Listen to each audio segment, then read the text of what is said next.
estudante! Que bom que vocês estão comigo de novo para mais uma aula de ciências. Fico muito feliz. Espero que vocês estejam bem na casa de vocês e com muita saúde. Tomem bastante cuidado, usem máscara, tá? Beleza? Bem, o que nós vamos estudar na aula de hoje? A aula de hoje, ela se refere ao PET 2 da semana 3, tá ok? Qual que é o assunto nosso hoje, nono ano? Tabela periódica, tá? Meu nome é Marisa Araújo, professora de ciências de vocês. O que nós iremos aprender na aula de hoje? Iremos aprender, quais habilidades? Nós vamos analisar a constituição dos átomos e a estrutura da matéria. Iremos conhecer a forma como foram organizados os elementos químicos que formam os átomos e a matéria. Lembrando da aula passada, que a gente estudou sobre os modelos atômicos, vocês lembram, né? Como é que a gente pode desenhar o modelo de um átomo, lembrando que ele tem um núcleo, né? Tem a eletrosfera. Então, vamos lembrar aqui da aula passada, rapidinho?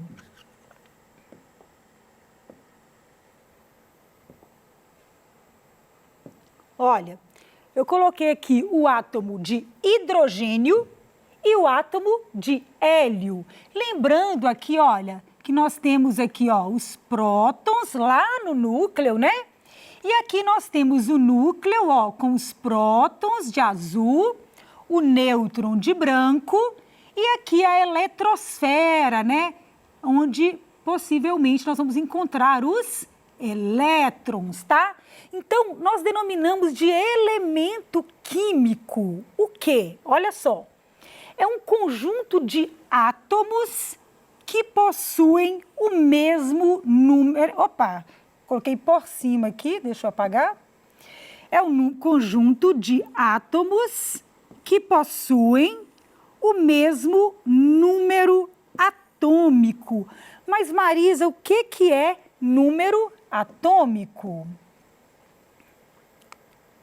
Olha só. Aqui nós temos uma imagem, né? Dinâmica. Seguinte, voltamos aqui para mostrar no núcleo. Olha, aqui está o núcleo do átomo.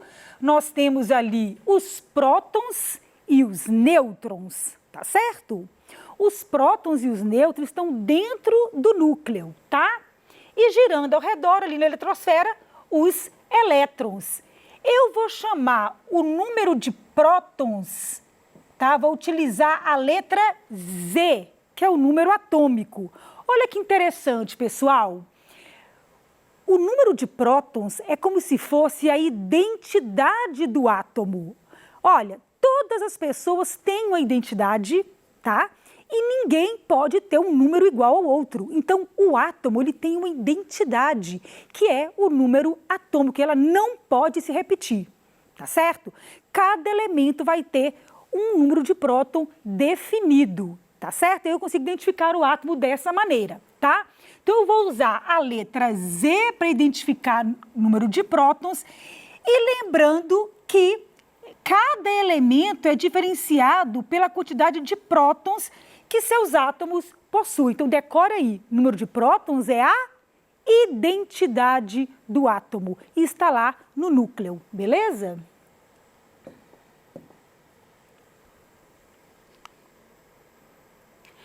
Vamos lá. Quais são as partículas que nós temos no núcleo, tá? As partículas são, vamos lá, prótons, nêutrons, que estão no núcleo. Agora, olha que coisa interessante que vocês têm que guardar, anotem aí no caderno de vocês. Olha, próton tem uma massa relativa de 1. Nêutron também tem uma massa relativa no valor 1. O elétron tem uma massa tão pequena, olha, é 1 dividido por 1836. Então, a gente considera como se o elétron não tivesse massa, tá? Então, eu pergunto para vocês, aonde está o peso do átomo? Onde está a massa do átomo? Um minutinho para pensar. Olha onde está.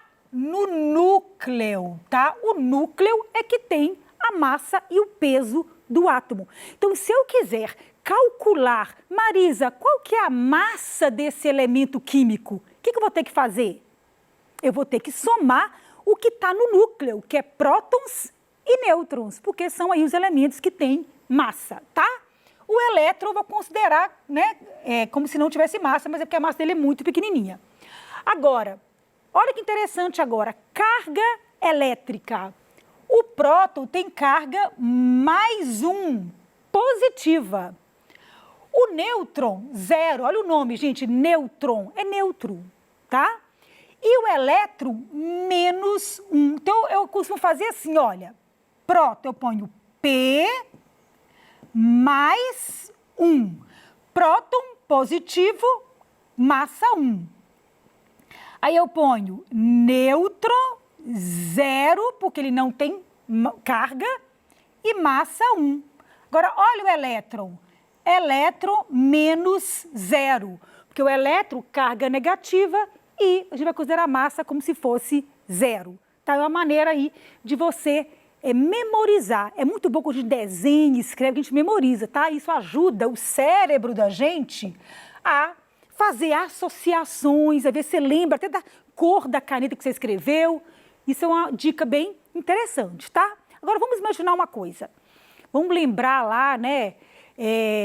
Contei para vocês que antes de Cristo aí já estavam, né, tentando entender sobre os átomos. Depois, século XVIII, aí nós já fomos aprofundando nos modelos, nos experimentos. Mas vamos pensar aqui, olha, nós temos um monte de elementos químicos, né? Vamos tentar organizar esses elementos químicos para facilitar a aprendizagem.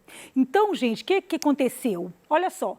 Vários pesquisadores tentaram fazer uma tabela para organizar os elementos químicos. Imagine você tendo uma carta de baralho, né? Várias cartas de baralho e tentar organizar por naipe, tentar organizar por cores. Você está entendendo? Então, vamos imaginar aí umas cartas de baralho. Então, eu já falei com vocês que esse trabalho ele foi feito em conjunto, vários pesquisadores, tá? Mas Dmitry Mendeleev, ele foi um pesquisador russo, tá? E ele foi muito respeitado e a tabela que ele montou foi muito aceita na época, porque ele teve algumas ideias interessantes. Ele fez exatamente isso, ele foi organizando, né? Ele tinha mais ou menos 60 elementos químicos na época e foi organizando em uma tabela, tá? Ele tinha mais ou menos 60 elementos químicos e ele elaborou essa tabela, olha que interessante, levando em conta o número de massa atômica. Vou explicar isso aqui, tá? E na hora que ele organizou essas cartas, ele foi muito legal. Ele fez umas cartas mesmo, como se fossem umas cartolinas, e foi brincando com elas e conseguiu montar então, tá? Então, olha o que ele fez aqui, ó. Ele percebeu que as propriedades, elas se repetiam diversas vezes, com a mesma proporção, chamando de variável periódica, aquilo que se repete com a periodicidade. Então, vamos ver aqui o que o Mendeleev fez. Olha aí a brincadeira dele, ó. Vamos pensar aqui, número de massa, olha. 9, 11, 12, 14, aqui, ó. Boro, carbono, nitrogênio, oxigênio, flúor. Tá vendo que tem uma sequência crescente de massa? Ó, 50, 51, 52, ele foi organizando. E aí, ele percebeu que existiam algumas propriedades que se repetiam de maneira periódica. Vou explicar isso aqui um pouquinho mais para frente, tá? Beleza. Só que no século XX, Moseley, o que ele fez? Ele descobriu que todos os átomos de um mesmo elemento químico tinham o mesmo de prótons. Eu já falei para vocês, né? Beleza. E aí ele fez, o que ele fez de diferente do Mendeleev? O que ele fez diferente? Ele colocou em ordem crescente de número atômico de prótons, enquanto o Mendeleev ele colocou em ordem de massa, tá? Então essa que foi a diferença, tá? Mais marcante. Como que eu olho na tabela periódica, gente? Eu tenho aqui, ó, um quadradinho, onde aqui eu coloco o símbolo, esse é o sódio. Olha, mas sódio não é S, é porque sódio vem do latim de natrium. Igual, tem vários elementos que você pega do latim, tá? Então, Na de nátrio, eles utilizam uma letra do primeiro nome em latim e às vezes a segunda. Nitrogênio só tem um N, tá?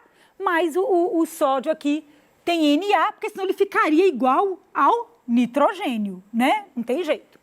E aí, olha só que interessante.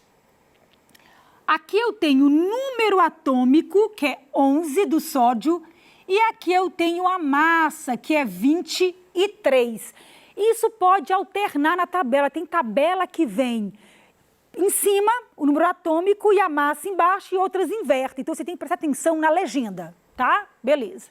Ok? Massa e número atômico. Lembrando que a tabela periódica foi mudando ao longo do tempo e, na atualidade, nós temos nela, olha, 118 elementos químicos, sendo 92 naturais que se acham na natureza e 26 artificiais, que são produzidos em laboratório, porque são muito instáveis e aí não consegue ficar na natureza aí, normalmente, tá? Beleza. Então aqui, olha para vocês a tabela periódica, prazer em conhecer a sua tabela. Essa tabela é maravilhosa, não tem que decorar. Qualquer prova traz a tabela para vocês, não fiquem assustados, tá? Olha que interessante. A tabela periódica foi organizada de maneira muito legal. Olha, vamos ver aqui na primeira coluna. Então eu tenho colunas que são na verticais, tá vendo aqui? E nós temos também aqui, ó, na horizontal, os períodos, tá? Então, olha que interessante. Eu tenho a coluna 1, a coluna 2, aqui embaixo, 3, 4, 5, 6, 7, até 18, tá? Antigamente usava A e B, não se usa mais, tá certo? Coluna 1, hidrogênio, lítio, sódio, potássio, rubídio, césio e frâncio, primeiro grupinho aí, eu chamo de família. Por que família? Família tem propriedades semelhantes. A gente não sente uma familiaridade com nossos entes familiares, né? Ficou até redundante aí. Mas existem propriedades semelhantes. Por exemplo, todos da família 1, eles reagem bem com a água, são muito reagentes, tá? Exemplo. Aí tem a família 2, depois eu tenho a família 3, que é do boro, a família do carbono, a família do nitrogênio, tá? Calcogênios, halogênios e os gases nobres. Os gases nobres são poucos reagentes. Gente, por que eu estou falando de reação? Na natureza, para formar tantas substâncias, eles têm que reagir, um átomo reage com o outro, tá? Isso é importante para formar novas substâncias. Esses são muito reagentes, a família 1, família 17, muito reagente. A família 18 não quer reagir com ninguém, são nobres, são os gases nobres, tá certo? Nós temos aqui também elementos de transição interna, que são esses de azul, que eram para caber aqui dentro, como se fosse aqui, ó, estendido. Mas não dá para ficar assim, então coloca-se embaixo, tá? São de transição interna e aqui de verdinho, transição externa, tá? Agora, olha que coisa interessante, porque eu vou mostrar para vocês aqui. Nós dividimos a tabela em metais, ametais e gases nobres. Vamos lembrar aqui dos metais? Todo mundo tem em casa uma panela de alumínio, de aço, né? Ferro, cobre. Então, os metais, vocês sabem, olha, tem ponto alto de ebulição, de fusão. A panela não vai derreter no fogo, porque ela tem alto ponto de fusão, tá? São bons condutores de eletricidade e calor, né? Você queima pegando na panela e se colocar também na tomada vai tomar choque, tá? São maleáveis. Vocês podem fazer lâminas com ela e dúcteis, fazer fio. Olha o fio de cobre. Então, são maleáveis e dúcteis. A maioria é sólida, com exceção do mercúrio, que é líquido em temperatura ambiente. E também possuem brilho. Olha lá os metais, ó. Isso aqui eu tenho uma lâmina e aqui eu tenho um fio maleável e dúctil. E os ametais? Os ametais têm grande tendência a atrair elétrons, tá? Formando ânions, vamos aprender um pouquinho mais para frente sobre isso, e são bons condutores de calor e eletricidade. Desculpa, não são bons, me assustei aqui. Não são bons, tá? Enquanto metal conduz bem o calor e a eletricidade, os ametais são ruins, não são bons condutores aí e não possuem brilho, é o contrário. E os gases nobres, como o nome já diz, são nobres. Não quero reagir com ninguém, me deixa quietinho, como exemplo, o hélio, argônio, criptônio, xenônio, por aí vai. Beleza. Marisa, me explica direitinho aqui, ó. Eu tenho aqui um elemento químico na tabela periódica. Essa tabela colocou o número atômico embaixo. Então, qual que é o número atômico desse átomo? 18. Olha que interessante, decorem isso para o resto da vida, mais 6 meses. O número de prótons é sempre igual ao número de elétrons num átomo neutro. Por quê? A carga positiva de próton tem que ser igual à carga negativa de elétron. Então, se eu vou colar na tabela, eu já sei que eu tenho 18 prótons, obviamente eu tenho quantos elétrons? 18 elétrons. Então, aqui, ó, número atômico 18 e número de elétrons, copia lá, 18 também. Como é que eu sei a massa? Só olhar aqui em cima, a massa é 42. Agora, olha que interessante, como que eu acho o número de nêutrons? Eu falei que a massa, eu vou chamar de A, é igual a prótons mais nêutrons, porque é o que está no núcleo. E eu falei para vocês que a massa está no núcleo. Então, se eu sei que a massa é 42 e que eu tenho 18 prótons, quantos nêutrons eu vou ter? É só subtrair 42 menos 18, tá certo? E aí eu acho o quê? 24. Então, se eu tenho lá 42, que é a massa, eu subtraio pelo prótons, eu vou achar os nêutrons, tá certo? E aí nós temos os átomos que são isótopos. Lembra do P? Isótopos, eles têm o mesmo número de prótons. Como o próton é a identidade do elemento, só pode ser o mesmo elemento. Por exemplo, hidrogênio 1, hidrogênio 2, hidrogênio 3. Muda a massa porque muda o nêutron, mas os prótons continuam sendo 1, tá certo? Agora, vamos ver aqui o próximo. Isóbaro, letrinha A, você vai lembrar de massa. Como é que eu vou saber, Marisa? Vai na tabela periódica e cola. Tá lá, olha. Preste atenção aqui, ó. A massa 44 e a massa 44. Então, esses dois elementos têm a mesma massa, isóbaros, tá certo? A mesma coisa, ó, copiando da tabela. Identidade do átomos, 21 prótons, então vai ter também 21 elétrons, só copiar. Neutro é só subtrair, prótons, massa menos prótons. Eu vou achar o quê? Nêutrons, tá certo? E isótonos, alguns elementos têm o mesmo número de nêutrons, tá certo? Então aqui, olha, 10 é o número atômico, 20 é a massa. Então tem quantos nêutrons? 10. 21 é a massa e 11 de prótons. Qual que é nêutron? 10. Então eles são isótonos. Decora, isótonos tem N, então é igual ao número de nêutrons. Isótopos tem P, mesmo número de prótons. E isóbaros tem a letra A, lembra de massa, ok? Gente, parece difícil, mas não é. Em casa, vocês vão ler ela no PET de novo, procure o professor de vocês, assistam essa aula novamente, ela vai estar gravadinha lá para vocês. E qualquer coisa, mande dúvida para a Marizinha aqui, né? Na hora do ao vivo. Estarei aqui para tirar dúvida de vocês, tá certo? Essa foi a aula de hoje, a aula de tabela periódica, muito legal. Um grande beijo para vocês da Marizinha.